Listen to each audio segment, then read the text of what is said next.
For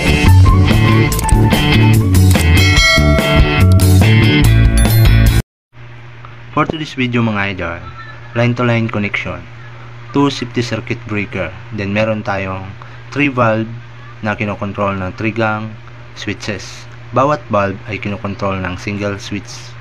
Then gumamit tayo ng submeter na 60 amperes. Then yung safety circuit breaker natin ay gumamit tayo ng 20 amperes. Then dito naman sa ating outlet ay meron tayong 3 outlet na tagtugang.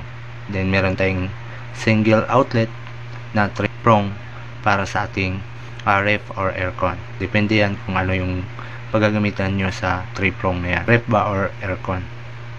So ang video na to para dun sa mga mahilig mag DIY. Ang connection na to ay para lang sa mga maliliit na bahay. Hindi recommendable to para sa mga malalaking bahay. Okay, so naway naintindihan nyo mga idol.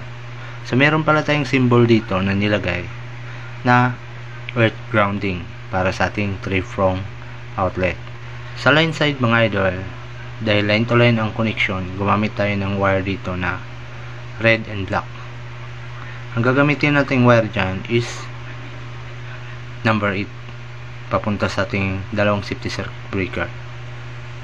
Then dito naman sa load side mga idol, para sa ating mga appliances, gagamit tayo ng 3.5 para sa ating 3-prong outlet para sa ating ref.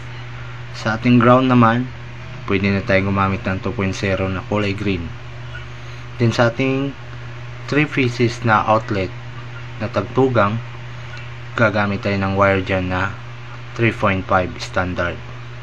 Then dito naman sa ating lighting, gagamit tayo ng 2.0 na blue at saka black. Then sa return naman, pwede tayong gumamit ng yellow or red sa return. So meron pa kayong katanungan mga idol, i-comment nyo na lang dyan sa ating comment section at sasagutin natin yan mga idol. Sana nakatulong itong video sa inyo. So hanggang dito na lang. Thanks for watching.